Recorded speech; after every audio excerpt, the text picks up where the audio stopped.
شايفين مطبخ وحمام بمساحة لا تتجاوز المترين في سنة 2025. نحن اليوم متواجدين في قرية الحميدات تابعة لمنطقة بادوش. لكن قبل ما نبلش الحلقة معنا ضيف الحلقة اليوم. السلام عليكم أستاذ أشرف. أستاذ أشرف الظاهري واحد ناشطين الناشط المجتمعي في هذه المنطقة. مساء الخير عيني أستاذ أشرف. مساء النور، حياك الله، رمضان مبارك أستاذ عمر. أنتم أبطال، خلوها أجمل للأستاذ عمر السعرتي، أصحاب البصمة الإيجابية من عملية التحرير إلى يومنا هذا. الله يحفظك. اليوم احنا بيت أبو صالح. يجوز البعض يتوقع أنه أكو بيت خلف هذا الباب، لكن الشيء صادم وراء هذا الباب.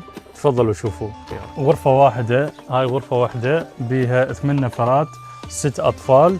الشيء كلهم هي موقع النوم، الأكل، الطعام. الشيء الصادم الأكثر أنه الموقع اللي يقولون المطبخ هو مطبخ وحمام. يعني ما أتصور أنه يتصور العقل والمشاهد.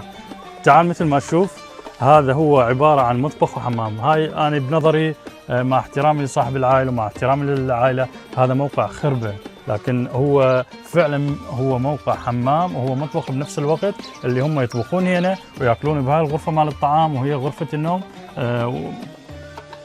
مصدر رزقهم محدود. عائلة هذا كل ما يملكون من حطام الدنيا. الله يقوي إن شاء الله. حياك.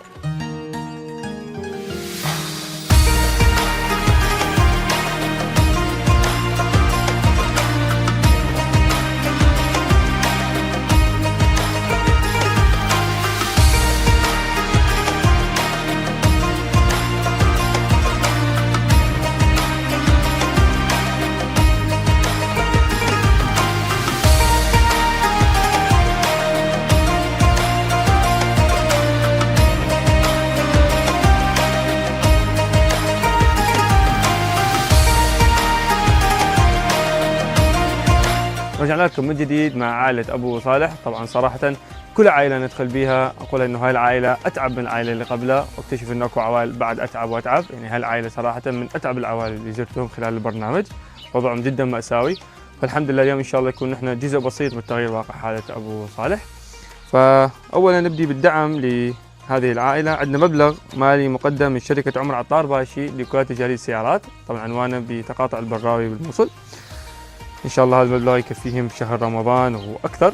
وأيضا عندنا مبلغ ثاني مقدم من شركة مارك إليس، طبعا هالشركة من الإمارات وأصحابها هي من الموصل، فتبرعوا لعائلة أبو صالح وجميع العوائل على مدار البرنامج.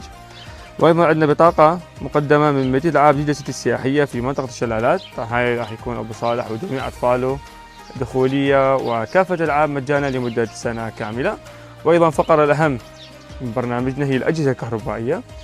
مثل ما ذكرت اكو بعض البيوت ندخلهم عندهم مثلا ثلاجه او برا ممكن على النص، لكن هذا البيت صراحه وضعهم جدا مأساوي. ما عندهم اصلا شاشه بلازما، فجبنا لهم شاشه بلازما. وايضا بازيكل عنده احد اطفاله، هي 3 اطفال بالمدارس، فجبنا لهم بازيكل حتى ان شاء الله يسهل عمليه الروح والرجعه على المدرسه. براد اصلا هو ما عنده، فجبنا له براد. وايضا غسالته هي اصلا عاطله، فجبنا لهم غساله. مثل ما تعرفون نحن حاليا في بدايه موسم ونهايه موسم، جبنا لهم صبه كهربائي ومروحه، وان شاء الله يستخدمون في هاي السنه والسنوات الاخرى. ايضا مثل ما ذكرنا بدايه الحلقه اللي هو المطبخ وحمام بنفس الوقت يسبحون بينه، وهي عندهم تانكي من الماء محولينه الى سخان، وطبعا هذا يكون جدا خطر. فجبنا لهم ايضا سخان للماء. طبعا اضافه فقره لهذا، عندنا شبابنا كثار ما شاء الله بيخلوها اجمل، مختصين كل واحد باكثر من مهنه. فعندنا احد المتطوعين اسمه عبد الرحمن، فتكفل على مدار كل البرنامج 30 حلقة أي شخص أعطيناه سخان راح يشد له إن شاء الله بشكل مجانا. وأيضا جبنا لهم البطانيات والمواد الغذائية. طبعا كل هاي الأشياء اللي ذكرتوها بدعم الناس الخيرين. قبل أن ننهي حلقتنا هذا اليوم كلمة أخيرة من الأستاذ أشرف. بارك الله بك أستاذ عمر وجميع المتطوعين خلف الكواليس.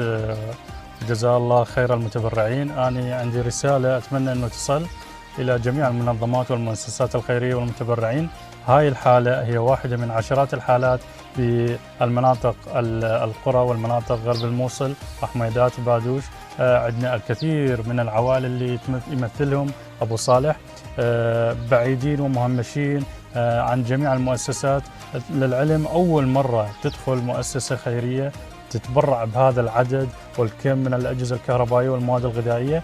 ما شايفين بحيث الفرحة والعالم واقفين برا كلها تتمنى أنه تحصل اللي حصله أبو صالح. منزل أبو صالح المنزل تعرض للتخريب وتعرض للأضرار نتيجة خلال عمليات التحرير. عنده غرفتين، يعني يتمنى أو يطمح، هي واصلة جزء من البناء، يتمنى أو يطمح أنه لو يقعد حاله حال العالم وتكمل هاي الغرفتين، فطموحه إن شاء الله يتحقق بمساعدتكم وبمساعدة المتبرعين. نتمنى أنه ما تنهمل هاي المناشدة وتصل للناس الخيرين والمتبرعين، ونجي بعد فترة نشوفوا طالع من هاي غرفة الطين اللي مهددة بأي وقت بالسقوط فوق العائلة، ونجي نلاقيهم تحت سقف نظامي ويقعدون يطلعون يفوتون ياكلون حالهم حالنا. شكرا لكم وجزاكم الله خير، وان شاء الله تعيدونا بهاي القرى والقرى الاخرى ان شاء الله. طبعا قبل هذه الحلقه قبل عمليه التصوير قبل دقائق ذكر ابو البيت ان احنا تعالى خلينا من طين ورجعنا على الطين، فخلفنا على هذا المنزل الطين. عجبني صراحه المقوله جدا جميله. الى هنا نصل معكم الى نهايه حلقتنا هذا اليوم من برنامجكم من ناس الناس. انتظرونا في منطقه جديده وناحيه جديده، ومع السلامه.